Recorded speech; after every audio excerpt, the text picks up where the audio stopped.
Amen. If you sit beside a neighbor so mean, they won't share the Bible with you, just raise your hand. Raise your hand. Raise your hand. Very good. Genesis 3. Let's look at what the word of the Lord has to say. Now the serpent was more subtle than any beast of the field which the Lord God had made. And he said unto the woman, Yea, hath God said, Ye shall not eat of the tree of the garden?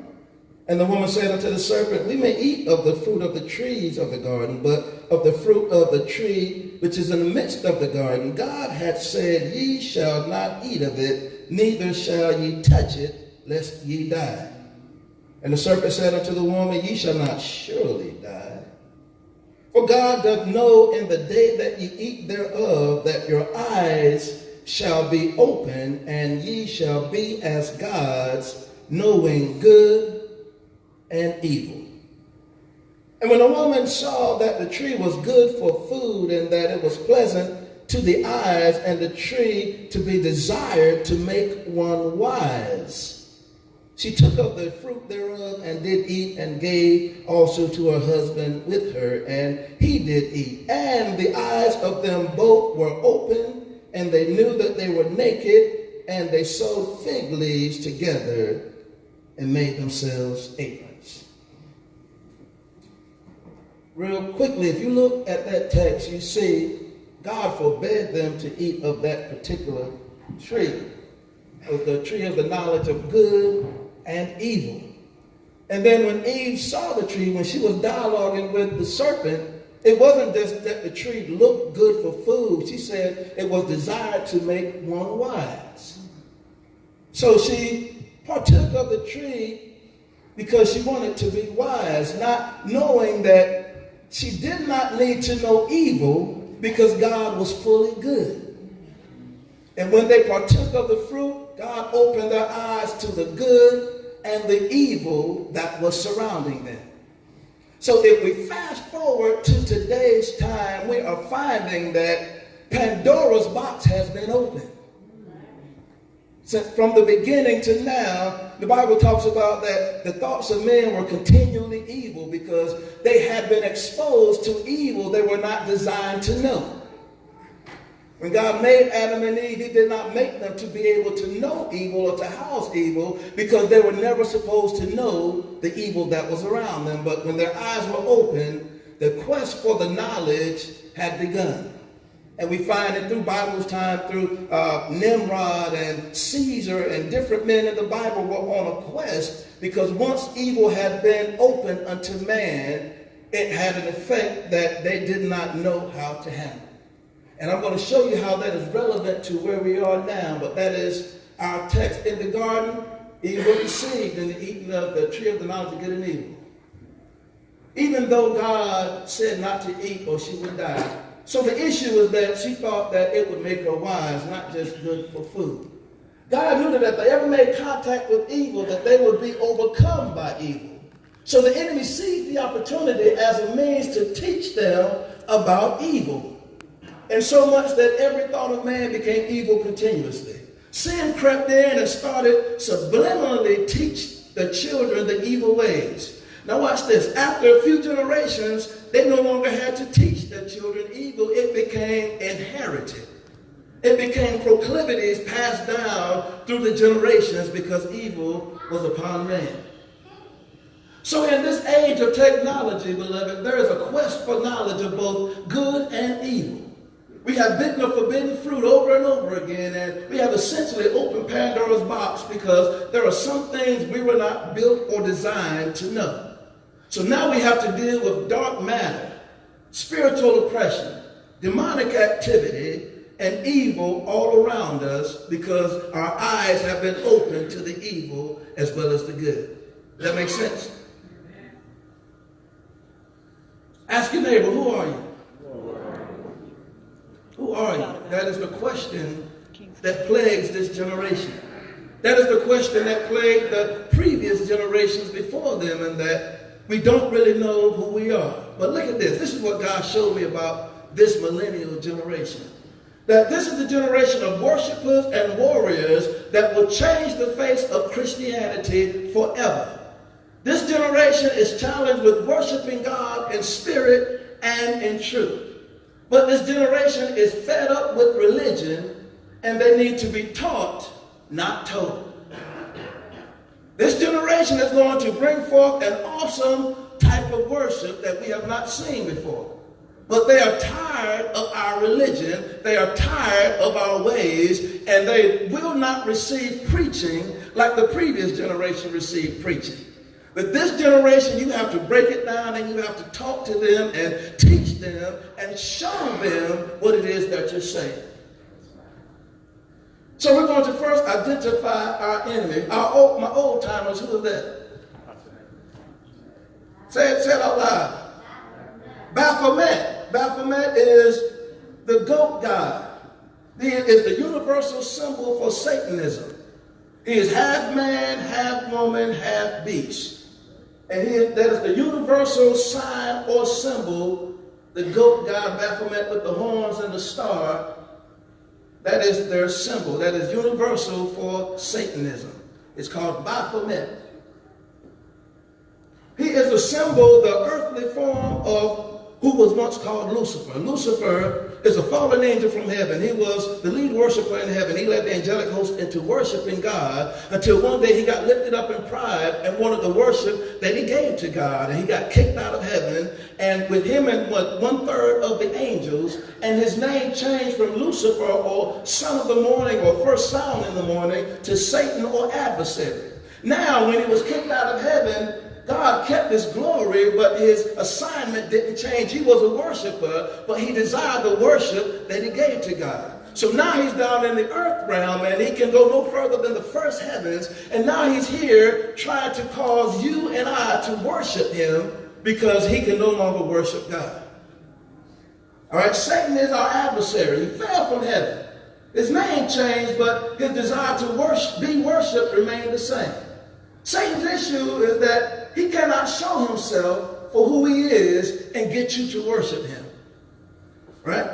The devil can't come to you and say, I'm the devil, worship me. Because hopefully you'll turn around and run. But what he has done, he has designed an antichrist-like system, and he has now begun to work toward subconsciously, subliminally getting us to worship him. My old timers, Aleister Crowley. This man's name is Aleister Crowley. He was once penned the most wicked man on earth. He is the father of Satanism. He started the Satanism movement. He started the first church of Satan. And he embodied the phrase, do as thou wilt, or do what you want. His name is Aleister Crowley. And you will see quite subtly, I don't know if you can see it from back there, but that's President Obama. And the shirt he has on has Aleister Crowley's face. On top of that says, do as thou wilt. The second part is Brother Jay-Z.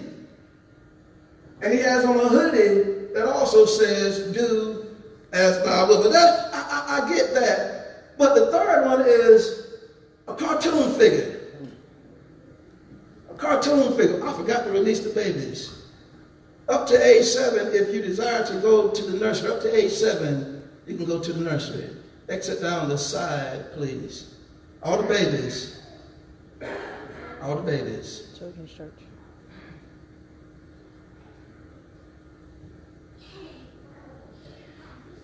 Thank you. Thank you.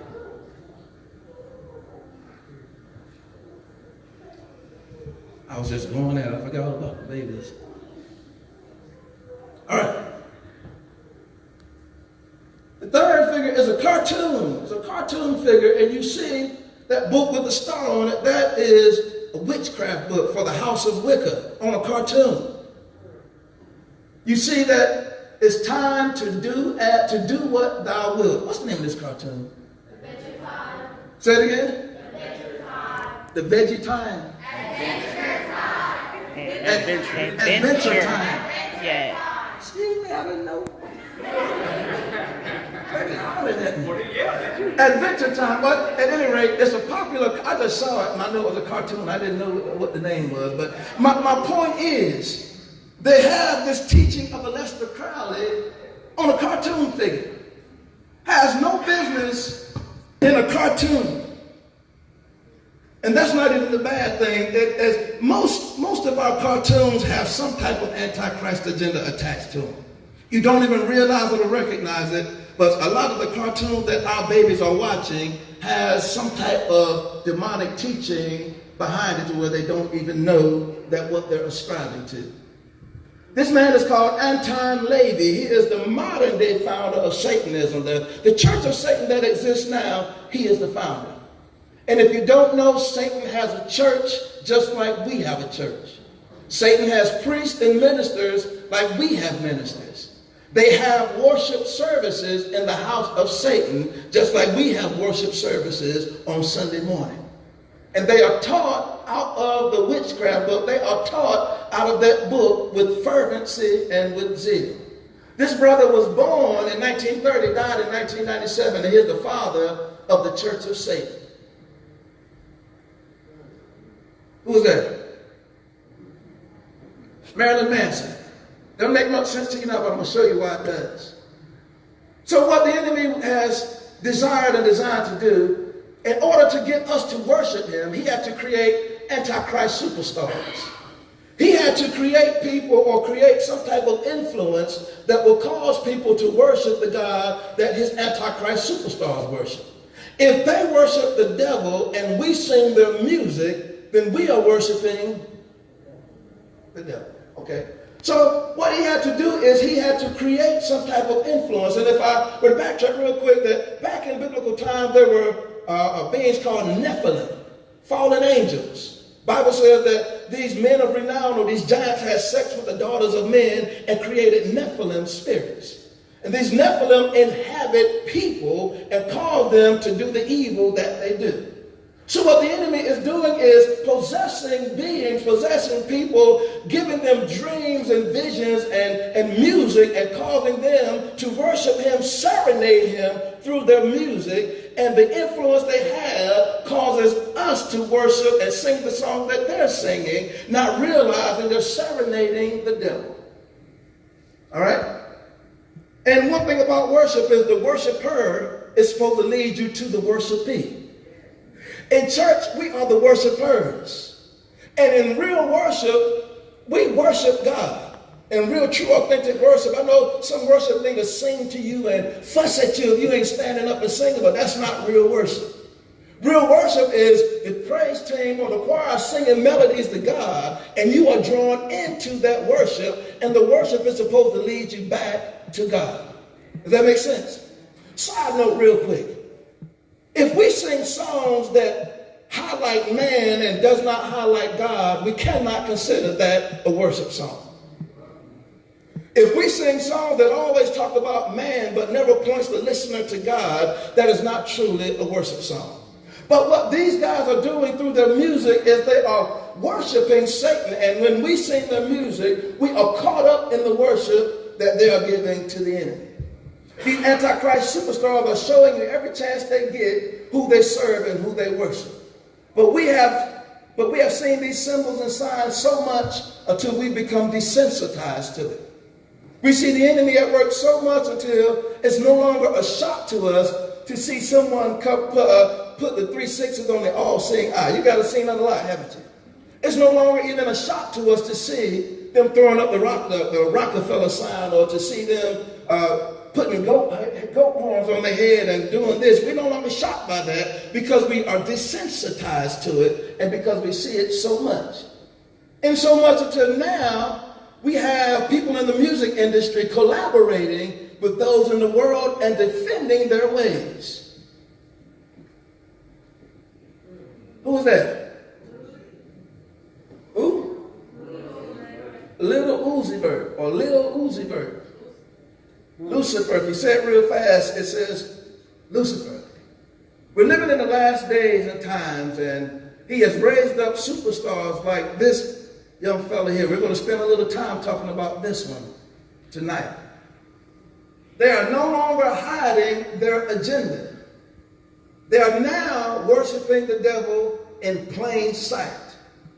If you've ever seen the Grammy Awards or the BET Music Awards or even some of these videos, I'm going to show you a few videos, you're going to see that they are blatantly worshiping Satan. And the thing that got me about some of these videos is they have 5 million views, 10 million views, number one on the charts.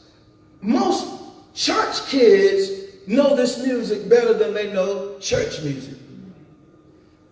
Most church kids, if I were to ask you to quote some of his lyrics or say some of his songs or where he was born and all of that, our church kids will know this stuff about these artists. But they're no longer hiding. They're no longer hiding. They are worshiping him right in front of our face. So now tell your neighbor, guard your eye gates.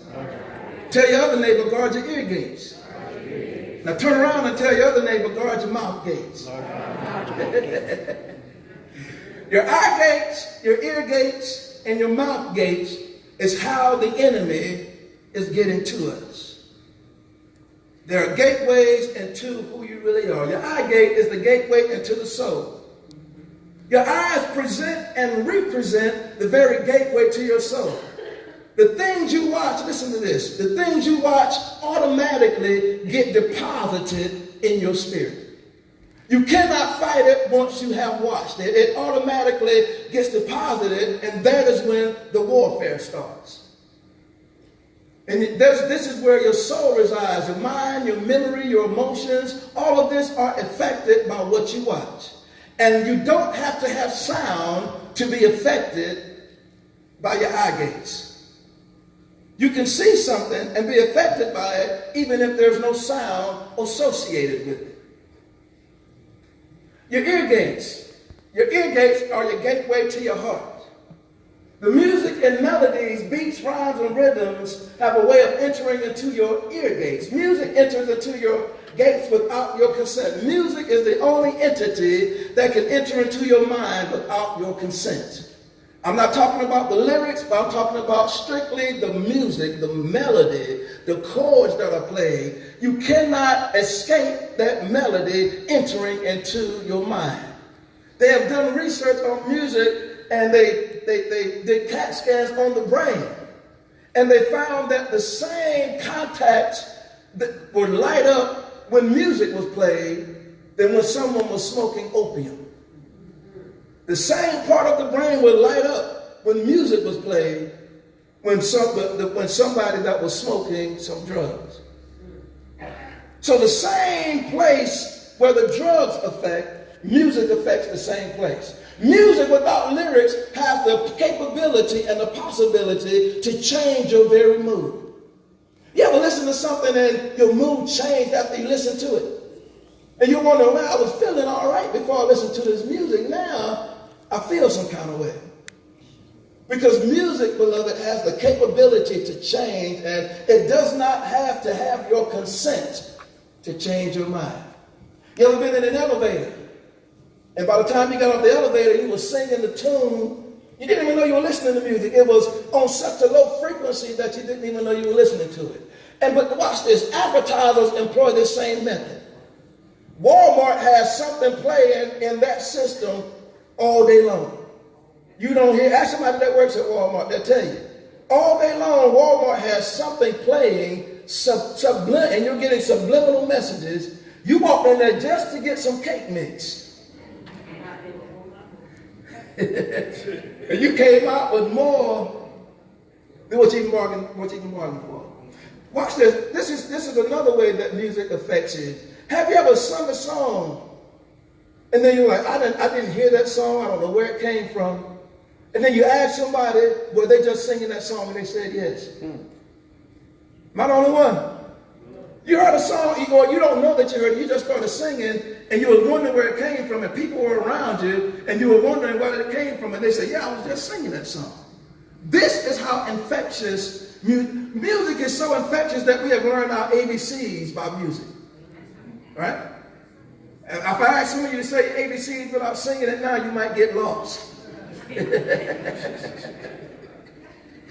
But music is so powerful that people learn in their sleep by putting in a CD. They can learn another language even in their sleep just by playing the melody and playing the music and learning that even in their sleep.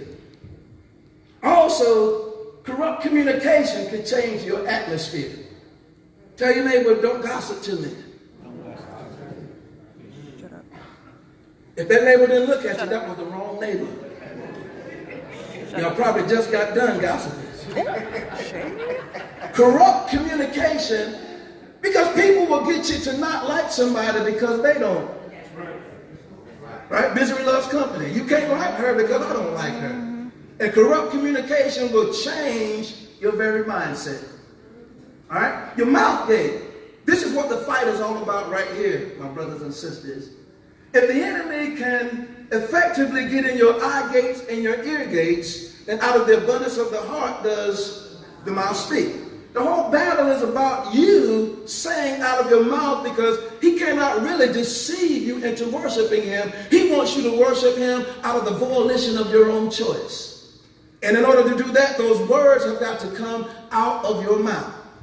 It's not good enough just to hear the song. He wants you to sing the song back. And once you have sung the song and it gets in your spirit, you are effectively worshiping the devil by your own choice. All right, I'm going to prove it to you. Now, we hooked up. I'm going to play this, and then I'm going to stop it. But I'm going to show you, this is an illustration. This is Young Thug featuring Lil Uzi Vert. This is one of the most demonic videos I have ever seen in my entire life. It's so demonic, I'm only going to play with the music, the first portion of it. I'm going to play it to show you the beat. The beat is a nice beat. I'm about to say it's banging, but I want to try to act like I'm young because I'm not young anymore. Do they even say banging anymore? No. But it's lit. This beat is lit. Yeah. This beat is a lit beat. Right? But this is. Did I say that wrong? No. Yeah. Okay. I ain't trying to be young. I know my age. But I know what I know. Praise God. All right. But this is Young Thug featuring Lil Uzi Vert. There's so much imagery in this video. I don't know if I can show you it all, but I'm going to start with the beat, and I want you to see how captivating this beat is. Then I want to tell you a little bit about it, how this beat has nothing to do with the red curtains or the checkered floor. But the checkered floor and the red curtain has symbolic meaning behind it. All right? Turn up, turn up. Yeah. Better bet.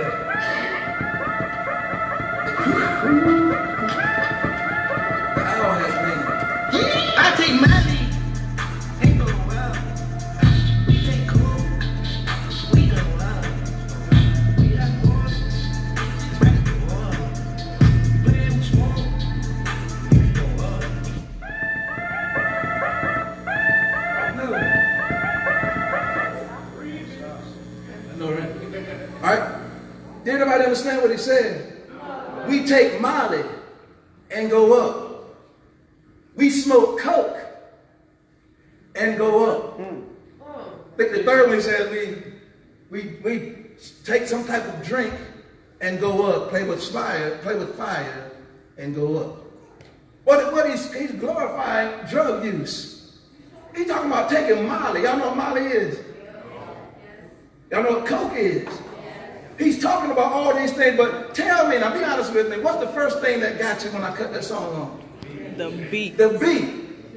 It went hard, didn't it? And some of you were struggling, trying to bob your head to it, because you don't need lyrics to bob your head. That beat goes hard by itself. You don't even need lyrics to go behind it, but that's how he gets you. This brother shouldn't even be called a rapper. To be honest with you, you can't really understand what the brother, and it gets worse. It gets worse, but I can't play it because I've listened to it so much, I know when he's cursing. But he starts rapping really fast, but he's cursing in the middle of that. But you really can't understand what the brother's saying. All right, so I'm going to play it. I'll tell you when to cut it off. Yes, sir. And I want to show you the imagery. Yeah. Back to back.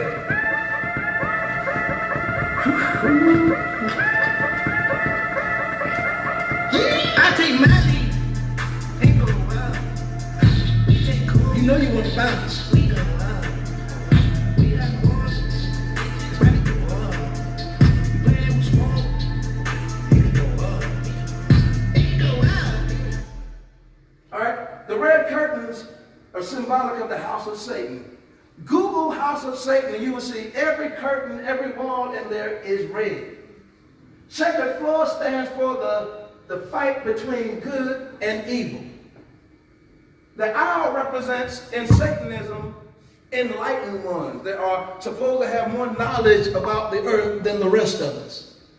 This woman walked upside down. That is what a demon does. The first thing a demon does when he possesses a body is contorts them. Makes them move in ways that they could not humanly move and give them supernatural strength. I think I just missed the vampire.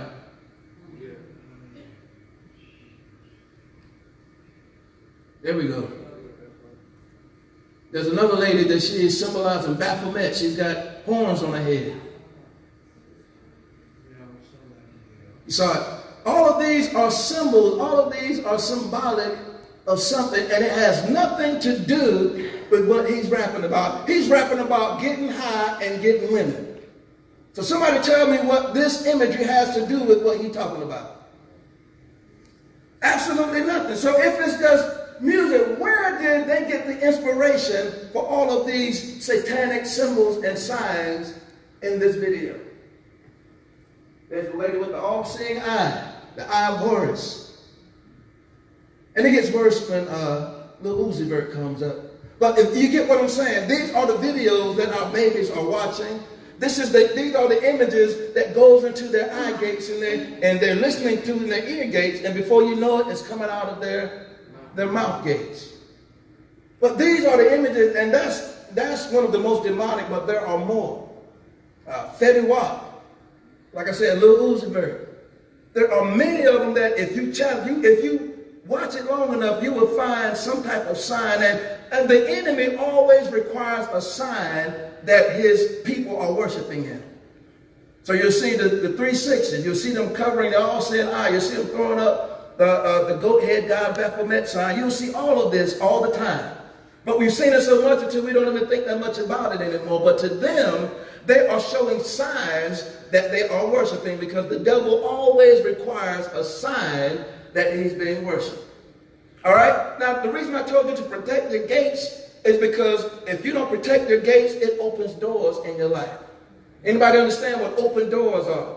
Open doors are openings giving the enemy or demonic influences legal right to torment you. It's a door that was opened sometimes through crisis, through lineage, through different things that may have happened in your life that opens a door. And if that door is never closed, you will face warfare until you close that door. All right? Lineage is one way that a door can be opened. And to bring that home to church vernacular, Abraham and Isaac. Abraham passed an inherent weakness down to Isaac. Abraham lied about Sarah being his wife at a place. Isaac came down behind him, made the same lie about his wife in the same place for the same reason. So some weaknesses are inherently passed down. Unforgiveness, family secrets, death, or trauma. Something that you cannot forgive somebody else for leaves an open door in your life. And everybody has something that they've had to forgive for. Some are harder to forgive than others. But if you do not forgive, then you are hurting yourself. It's like drinking poison and being mad at somebody else and hoping they die. That's what unforgiveness does to you. And God is after that tonight. He's after that. Crisis, emotional or physical crisis, leaves open doors in your life. You have some trauma that happened early in childhood that leaves an open door in your life for the enemy to torment you later. Ignorance to the word of God. That's a big one. Ignorance is no excuse. Ignorance to the word of God is no excuse. Demons will attack you because you are ignorant to the word of God. All right? The lioness goes after the weak one in the bunch. Right? The lioness doesn't go after the strongest cattle or the strongest cow. The lioness goes after the straggler in the back. The enemy does the same thing. Pornography. Now listen to me, my brothers and sisters. This is how God views pornography. Pornography is not just two people engaged in the act, but it's rated R or rated X viewing, online viewing, magazines, romance novels. What's that popular romance novel that's got a second part to it? 50 Shades of Grey. They weren't going to say it, brother. You saved me. 50 Shades of Grey is considered pornography in the eyes of God because it talks about illicit sexual acts. All right? Sexting. Anybody that does not know what sexting is?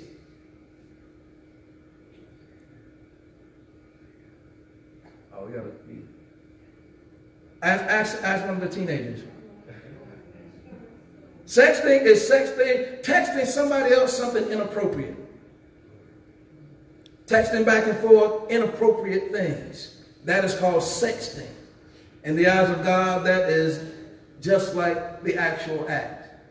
Inappropriate behavior to the same or opposite sex. Inappropriate behavior to the same or opposite sex is considered pornographic in the eyes of God, and God shuns that, and because it opens a door in your life. Now, the hardcore pornography, what you don't realize, you older folks, what you don't realize is hardcore pornography, those studios, some of those studios are devil worshiping centers. That some of those ladies and those guys have to take so many drugs to do what they do. That they're actually, some of the acts are dedicated to the devil. The most popular scenes or clips are ones that they have been praying over to get influence. And when you engage in the act, and if you're watching it, you're engaged in it. Not that you did it, but you're watching it. You're engaged with it. It's not those that do the sin, not only those that do the sin, but those that take pleasure in those that are doing the sin, that are just as wrong. So you find yourself caught up in that pornographic act by you enjoying and watching that act. Not realizing if the devil was attached to it, you just attached yourself to the devil. As if the pornographic act wasn't bad enough, if it was dedicated to the enemy. And one way to really know it's dedicated to the enemy is if it includes types of bondage. If it includes types of acts that are not considered regular acts. Those are the type of acts where they have prayed over them and have caused those that watch it and enjoy it to be a partaker of it. But the Lord is after that tonight too. Ask your neighbor, are you worshiping the devil? Wait for an answer. Wait for an answer. I only heard one, I heard two no's. Ask your neighbor, are you worshiping the devil? Are you worshiping the devil? Say, are you sure? Are you sure?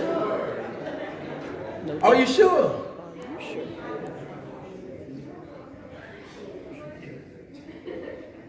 The devil can't create your worship, but he can take the credit for your worship.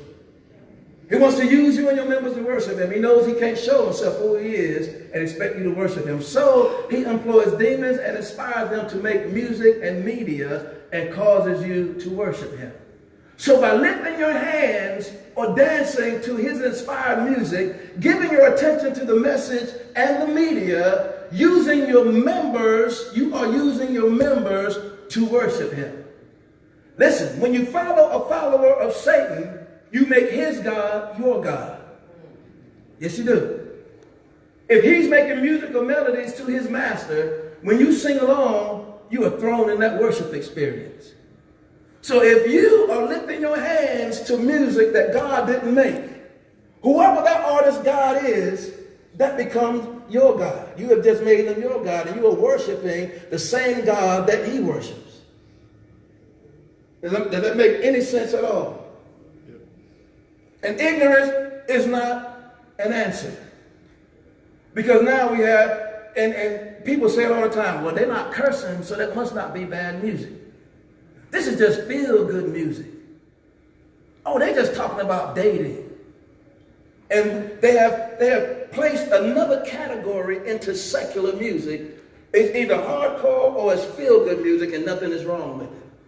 But if it doesn't glorify God, you're putting yourself at risk. And it's so bad that the church don't even get a pass from this. Because we're singing the devil's music in church. We are. We're singing music that a secular beat maker produced in church. We're singing music by artists that have willfully collaborated with the devil in the music that they made. I'm going to name a few, then I'm going to move on. The most popular one is Kirk Franklin. Kirk Franklin has been endeavoring for years to merge the church with the world. And the last time I did this, I actually played a video of him actually performing and doing just about every worldly dance there is, singing a gospel song. Anybody ever heard the song September by Kirk Franklin and the Family? Y'all remember who originally made that song? Earth, Wind, and Fire. He put the same beat, started talking about God on that beat, and expected God to be glorified. So let me ask you this question. Is God not wise or strong enough to come up with his own music? I'm just asking. Is God not creative enough to where he can make his own melodies without borrowing from the world? Right? Because when you hear that beat of September drop, don't lie and say you're thinking about salvation and thinking about being holy. You're thinking about what? Do you remember?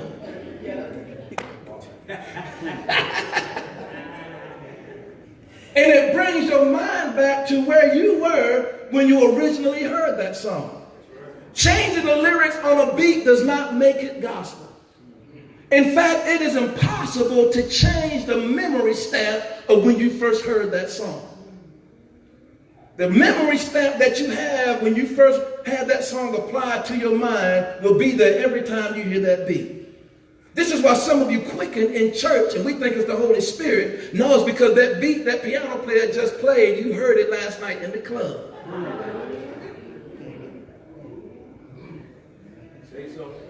If we were in church, I would say, let the church say amen.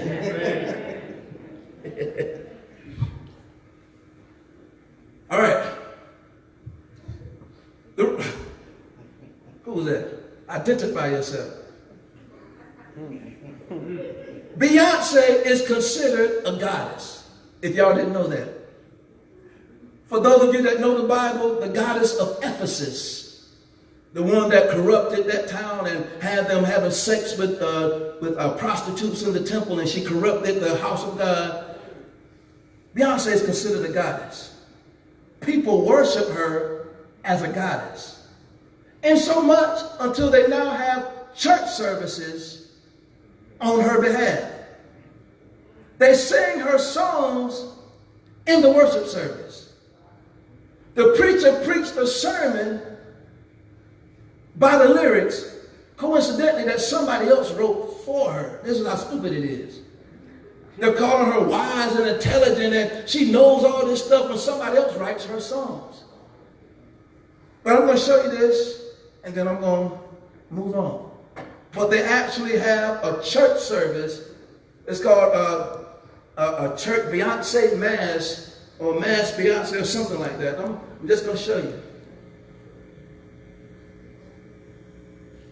For those in the bondage of racism, we need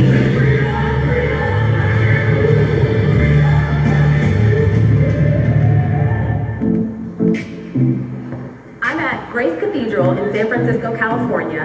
Hundreds of folks are going to come here to witness the Beyonce Mass, bringing together secular music and a religious message to tell a story of empowerment for particularly women of color, but for anyone who happens to sing praises to the goddess herself, Beyonce. Here we go.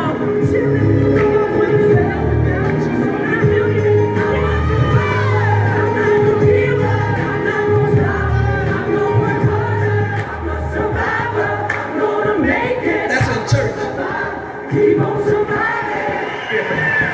Yo, I'm out of breath because we sang Beyonce in church. Holy cow. We do have a community that is youthful and loving and looks to the world as a partner, not an enemy. So if that's new to you, I hope it's good news. God actually loves you. What can you tell me about the progressive nature of Grace Cathedral? I think a lot of the people who show up tonight are people of color, LGBT people, people on whom other people's narratives have been projected.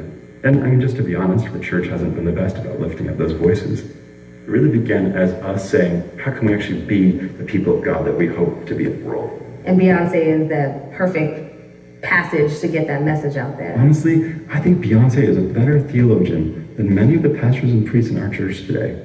That is not an exaggeration. According to a recent Gallup poll, Catholic church attendance has gone down nearly 40% since the 1950s. But tonight's Beyonce Mass is set to draw crowds in the hundreds. And though I don't consider Beyonce to be a religious symbol, like some of her most ardent fans, there's no denying her strong use of religious symbolism throughout her music and performances, paying homage to everything from female African deities, the Last Supper, Black Madonna, and the Virgin Mary herself. I spoke with Reverend Yolanda Norton, Beyonce fan and organizer of the event, to find out where the idea came from to mix Beyonce with the Bible. The event was born out of a class that I teach called Beyonce in the Hebrew Bible. So I walked them through this process of thinking about how the music of Beyonce helped us have conversations about Black women and how we worship and our spirituality. So talk me through how you analyze a song like Flaws and All for your students. She has this ambiguous audience, right, in the song. Maybe it's Jay-Z, maybe it's her fans. But I love it when she says, you know, I'm a train wreck. I'm a train wreck in the morning. That was a cuss word, that's why I cut it off. But you guys see what I'm saying. That was a church service, that was an ordained minister which have successfully merged the church with the world. And note this, that the Antichrist cannot come unless there's first a merging of the world with the church. So what we're seeing is called apostasy, or a falling away from godly teaching, godly doctrine, godly principles. But this is the only way that the Antichrist or the enemy can make his way. That was the Antichrist in a church service, y'all. I don't know if that resonates with you. I don't know if that means anything to you, but that was the devil in control of the church service. They're worshiping Beyonce, a goddess, in church. They're teaching them the dictates of her music in church. All right, this is Nicki Minaj. Remember I told you that they are worshiping in our face now? They're worshiping the devil right here in your face. In this video, it's a short clip, but you will see an inverted cross, or an upside down cross, which is another universal symbol for Satan.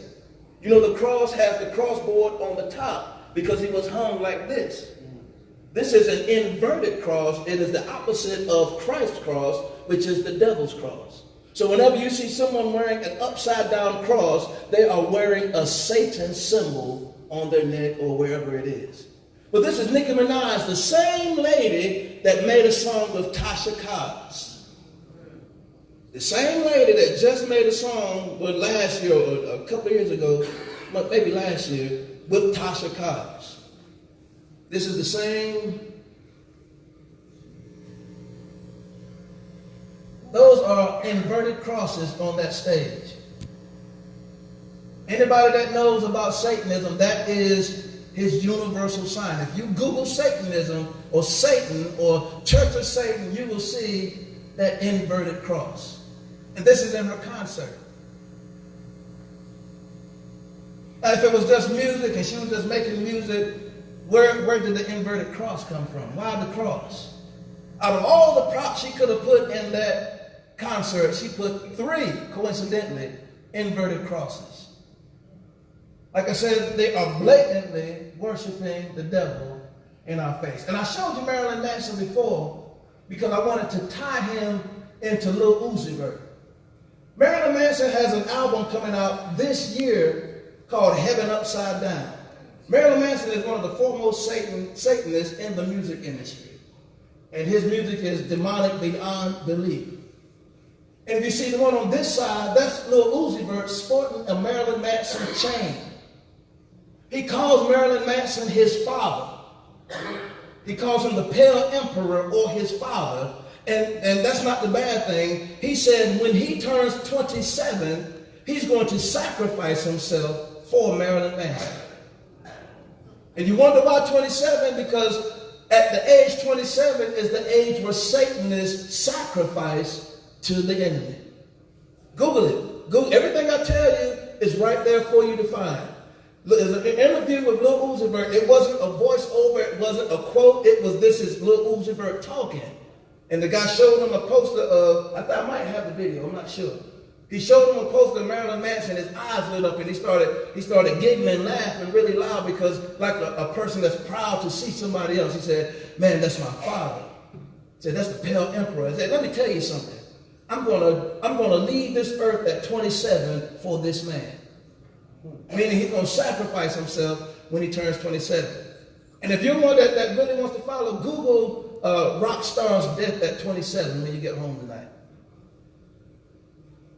And Marilyn Manson liked this post. This is on Instagram.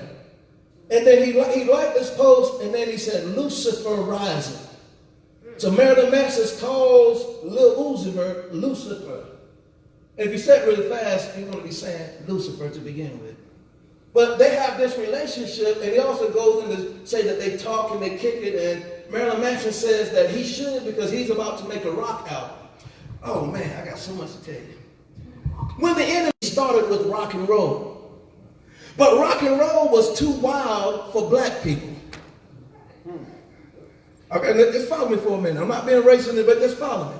Rock and roll had them biting heads off of backs, slam dancing on stage and jumping out into the audience. And they were actually worshiping Satan on stage and in their music. But it did not reach far enough because it only had this particular sect of people that were worshiping him like that. Also popular over there. There's a phrase in the Bible, I think in the book of Nahum, it says, they be one, but likewise many. Which means that in spirit they're one, but they're also many saying the same thing. I'm not sure chapter and verse, but I'm sure it's in Nahum. It says they be one, but likewise many. They have one voice, but there are many people saying the same thing. This is what hip hop has done. And now we find that the enemy he's got hip hop in his pocket. And now he's going back to his original intent to marry hip hop with rock and roll music. And Lil Uzi Vert is going to be the one to implement that. I think Lil Wayne tried it, but he was not successful. But this is successful because he has the backing of one of the most demonic guys there is. And I'm going to show you these to show you these satanic signs. The enemy always requires a sign that he's worshipped. The lady being levitated in the fire is Katy Perry. The one adjacent to her is A$AP Rocky. The one on top of him is Iggy Azalea, and the one on the right sitting on the Baphomet throne is Rick Ross. That is a throne symbolizing, look just like the goat-head god Baphomet. And Katy Perry did this in a music award. A$AP Rocky did that in a video. And Iggy Azalea, that's an album cover. And I think that's an album cover also for Rick Ross. But the enemy always requires a sign. And one more thing, and we heard Brother Ladarius talk about him turning down contracts or deals for the devil. Because they will offer someone that would not have gone after this brother if he was not anointed. Oh God, y'all don't understand what I'm saying. The enemy don't care about, he got the world. He wants those that God has put his hands on and try to get them to compromise what they believe in and offer them the world. But what he does not tell them or tell those that have compromised, that nothing in this world is free. That nobody is going to make it on the world scene unless they give up something. All of these stars, these rappers, these R&B singers, they have all given up something that they cannot get back. They may not have all sold their souls to the devil, but he did have, and he has some of the rappers and some of the movie stars. What he does is he has parties. He has parties and all of the big wigs come to the party, and he invites that person that wants a record deal to the party. But when they get to the party, he gives them ultimatums. And he tells this man, you got to sleep with this man. If you sleep with this man, I'm going to give you everything you want. And when he sleeps with that man, there's a camera in the room. Now he's got something over his head that if he ever divulges the secret or tries to pull out, he's got this homosexual act on him. Or maybe something even worse. But nobody in the music industry, in the satanic music industry, that makes it or climaxes to this level has done it skin-free. They all have had to give up something. So the very fact that they're after this brother means that God is after this brother too. And the fact that he turned him down means that God is about to open up a door. Oh my God. He's about to open up a door for you, brother. He's about to open up a door that the enemy thought he was going to get first. You see, the enemy always comes with something false before God brings the real. And because you held on to your integrity and you said, for God I live and for God I die, God is going to open up the right door at the right time. Everything you've prayed for, everything you've wanted, everything you've needed, God is going to give it to you because you did not sacrifice who you were.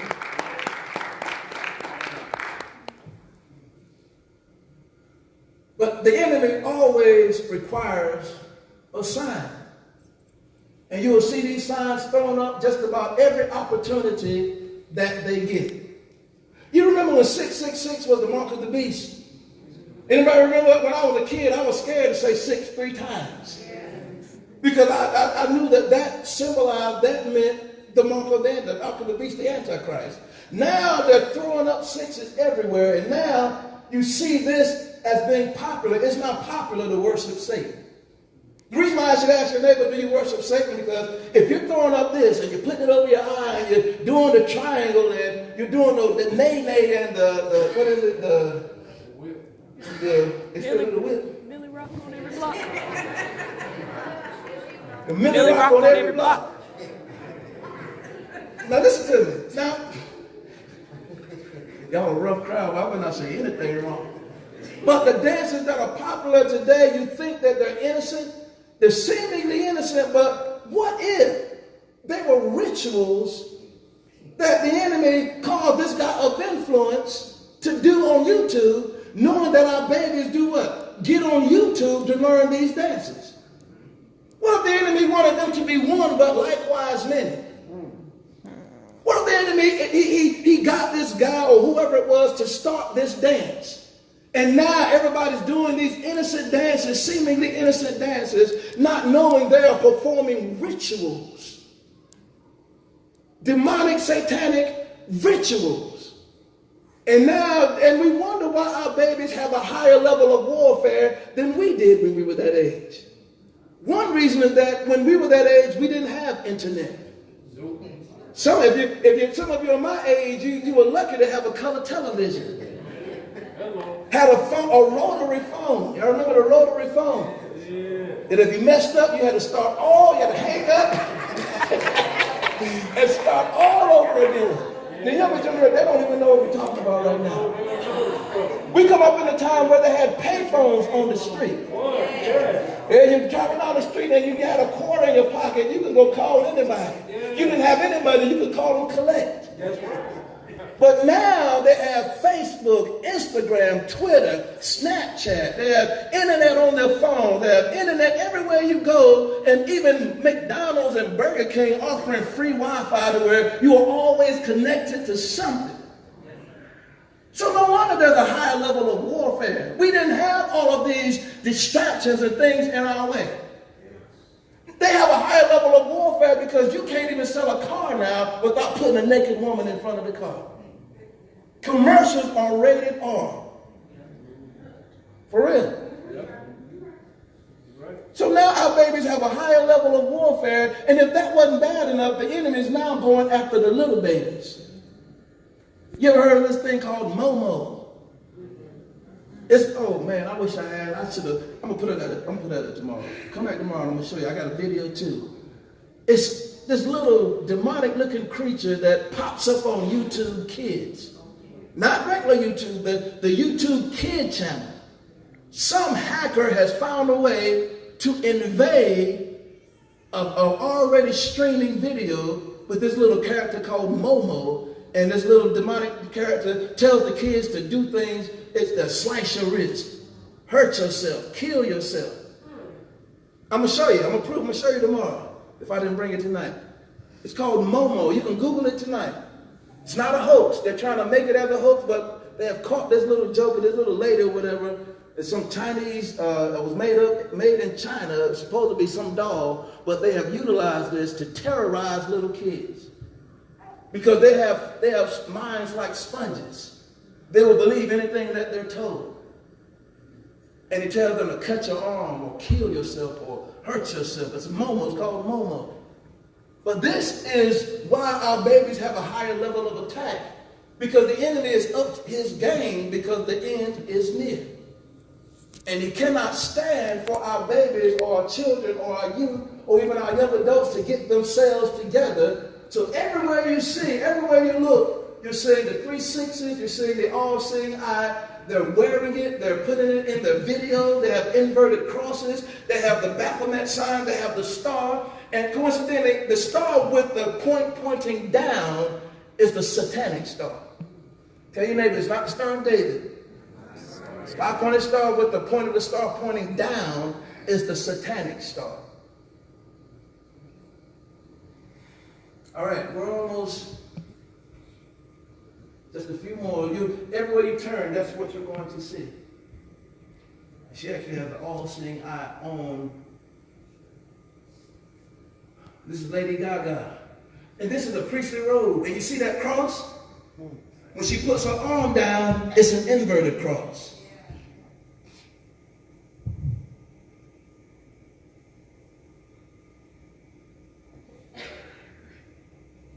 All right, grab your Bibles. Revelation chapter 16. I want to show you something. This rocked my boat, just so y'all know. This is how close we are to the end of the age. Revelation 16, verses 13. Oh my goodness.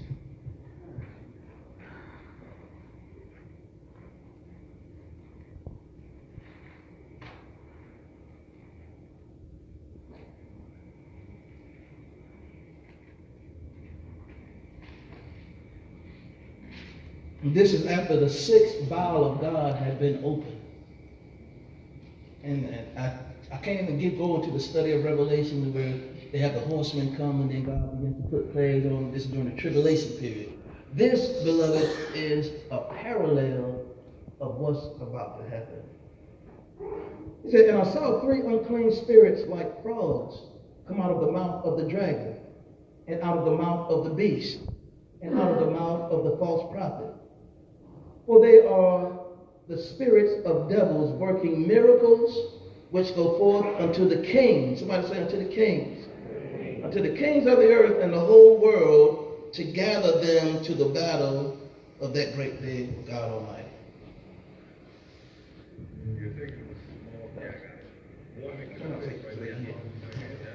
Yeah, because he's going to draw something. Okay. Let me try this. We're going to try to draw a small creature that can fit in the palm of Drake. You don't know. That guy's a magician. I think he's a worldwide magician.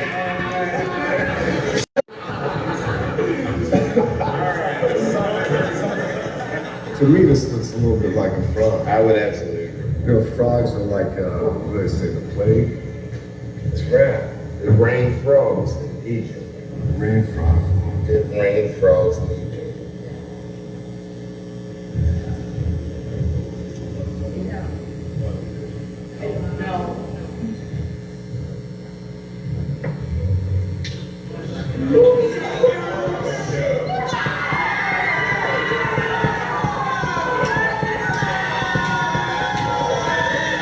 Y'all see that?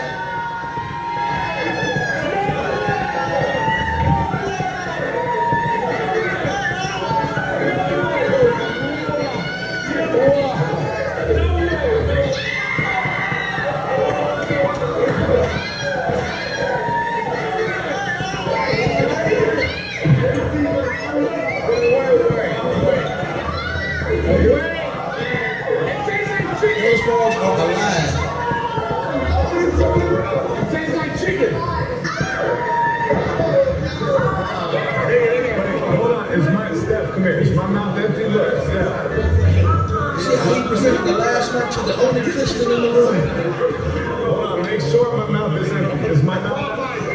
Yeah. Yeah. Get another frog right now?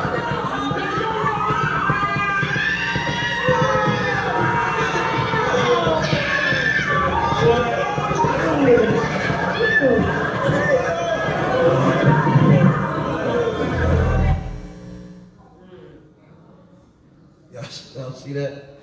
We all right?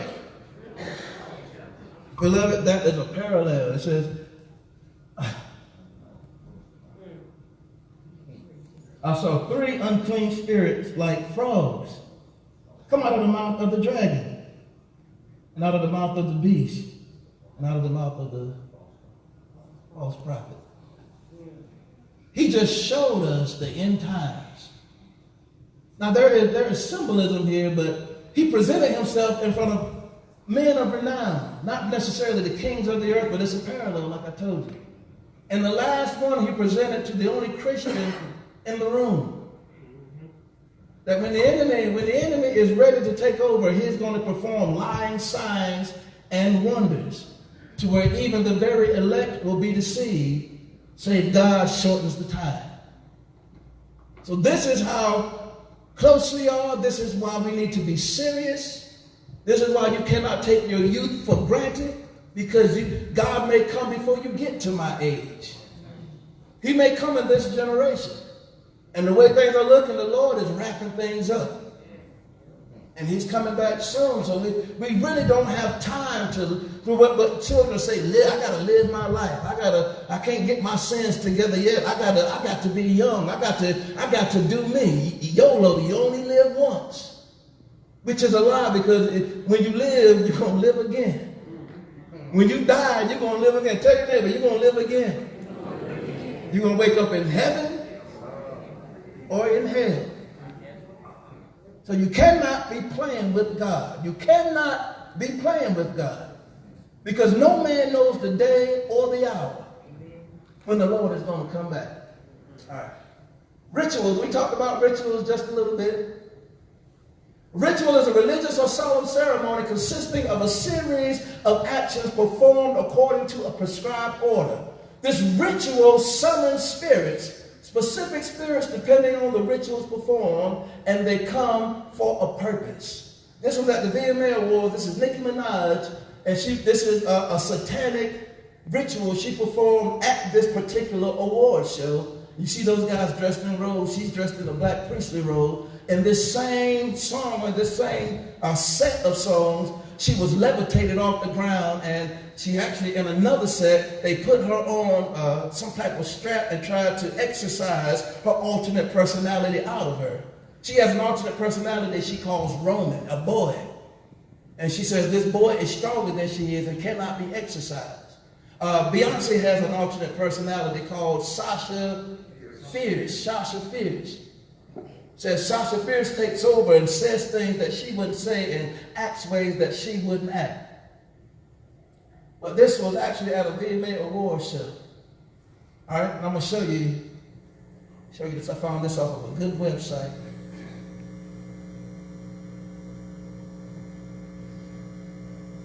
We're almost there.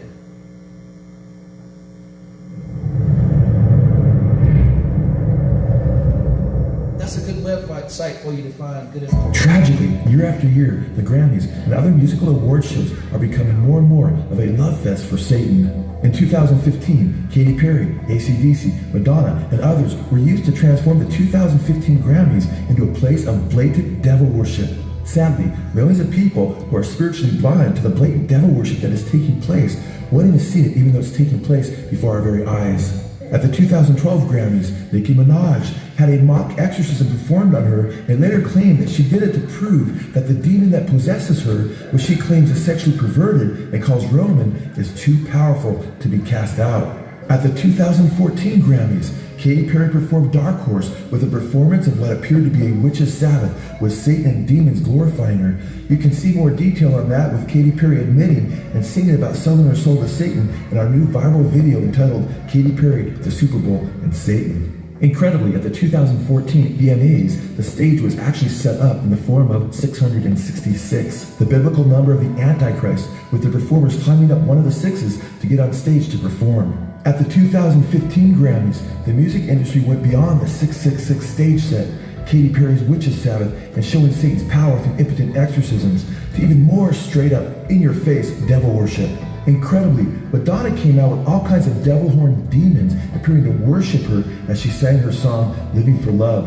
She went so far as to use mock Christian imagery with a choir singing in the background while she sang about being born again and on my knees in the dark, and then like Satan himself about falling from heaven as she's depicted as falling from heaven on the Grammy stage.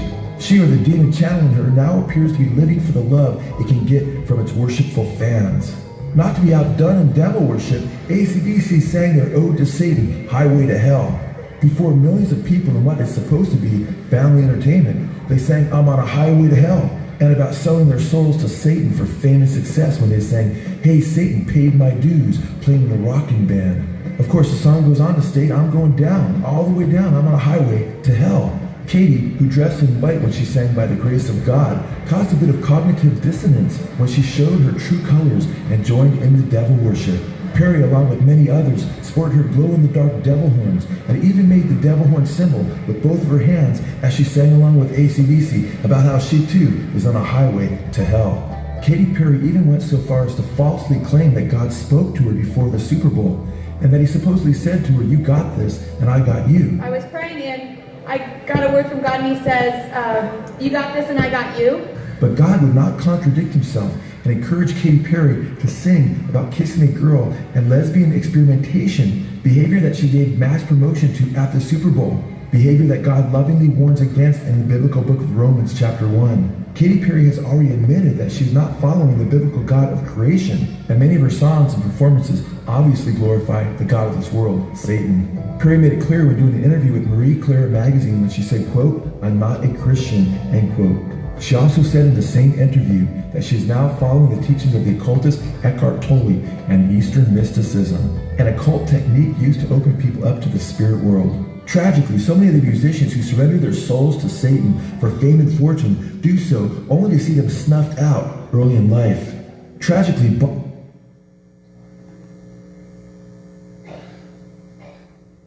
is that clear to you? All of those, I think they walk down the lines of music awards. All of those symbols and all those rituals were performed at music awards when they had a maximum amount of people watching. The enemy wants an audience when he's doing what he does. All right, serenade. Serenade is a complimentary performance, vocal or instrumental music in an open air at night as by a lover under the window of his lady. You have to be careful of the music you listen to. Your favorite artist may be serenading spirits and invoking demonic presences without your knowledge. Or in other words, when you're listening to music, that's especially the enemy engrafts himself in love songs. He engrafts himself in songs that glorify sex and talks about love. He puts himself in those because they're actually serenading one another. When you sing the melodies and ascribe to what they're teaching, you become a partaker in the serenade. And you ask yourself, how did that song just make me feel? And coincidentally, this is how you can judge the fervency of a Christian song. Christian songs should bring you to a point of conviction or bring you to a point of thinking about God. It shouldn't just bring you to a point of thinking about dancing. Praise God. Music will make you dance, but some message in that music should point you back to God. I told you earlier, the worship words, the worship words should point you to the worshipee. Right? That's and what we do. We are pointing people back to God. I told you before, that the last paragraph, it is impossible to change the stamp on a song, even with new words that you put in. Romans 6 and 13 tells us not to offer up our bodies as instruments of unrighteousness. That when we offer up, and that's when you throw your hands up, when you listen to the music, when you quote it, you are offering your members to unrighteousness. However, when you lift your hands to God and you lift your hands to melodies written from the heart of God, you enter into a place of worship unmatched by any other thing or any problem you could face. So we're going to sing a song. And just as excited as you would get about your favorite secular artist, I want to see how much excited we get from this song. This is a song written from the heart of God. If you know the song, sing it. Don't worry about who decided they want to sing it too. Made a way. Don't know how, but you did it. Made a way. Standing here, not knowing how we'll get through this test, but holding on to faith, you know best. Nothing can catch you by surprise. You got this figured out. Watching us now. And when it looks as if we can't win, wrap us in your arms and step in. Everything we need you to supply. You got this in control, and now we know that you made our way. When our backs were against the wall, and it looked as if it was over, you made our way. And we're standing here only because you made a way.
hands together for the Lord. Now,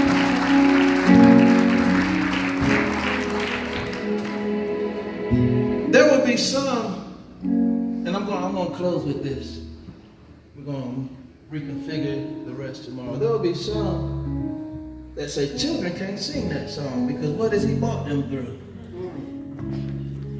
Will be, but you see how they're shaking their head? They say, y'all have no idea. And truth be told, we have no idea of what the Lord has already brought these babies through. Truth be told, God has done more in their lives than we can even fathom or imagine. Children are walking around fully depressed. Y'all think the baby just sleeps all day long just because they're lazy. No, that baby is depressed. Children, listen to me, y'all. Children and youth and young adults are walking around with anxiety, borderline mental disorder. They're carrying so much weight. So much weight. We think songs like this were designed for us. No, it was designed for them babies because that songwriter apparently knew that this generation was going to face so much demonic warfare. It's designed to keep them from getting themselves together. Think about it. Think about it. How in the world can you have mumble rappers be the most popular thing out in the world? Because the enemy is, and that's my lesson to he's dumbing down this society. Because this is the most creative generation we have ever seen. This is the most creative generation that there has ever been. So the enemy had to start early. Babies got full-blown depression. I don't think y'all understand. Pressure in the school that we don't even know. You don't know what that baby is facing when they go to that public church too. I expected that song to mean something. I did. I expected because he did make a way. Stand to your feet. Stand to your feet. He did make a way. And there is so much demonic pressure against these babies. I showed you just a few of what's going on. And the whole fight is against them utilizing their mouth gate to worship God. The whole fight is for them to get excited about the things of the world, but have general apathy about the things of them never being able to get themselves fully out of a depressed mind or fully out of having anxiety and trouble in their hearts and trouble in their way. The whole fight is against our babies. You know, he can't have us grown folks. We're set in our ways and our hope is sure, our hope is secure. But he knows that this generation, they're so creative. They can either win thousands to the Lord or they can turn thousands away. So the fight and the warfare is real. It's real. It's as real as it gets. The reason why I even do these revivals, because I suffer personally researching and doing all of this, but it's worth it. If one soul gets saved, if one person gets delivered or changed, it's worth every pain, every night, everything. It's worth it all. So I asked you a few questions earlier. Now I need an answer.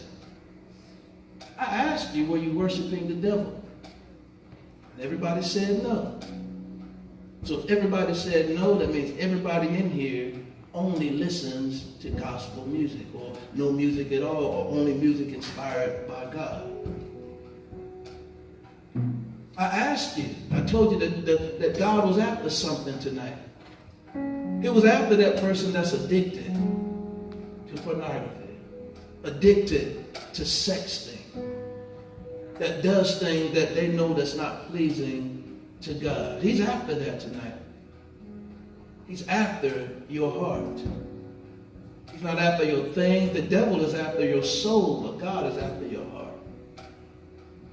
So if I preach to you tonight, I want you to come and make this altar your home. Don't look around, don't hesitate. If I preach to you, because trust me, young people, tomorrow is not promised.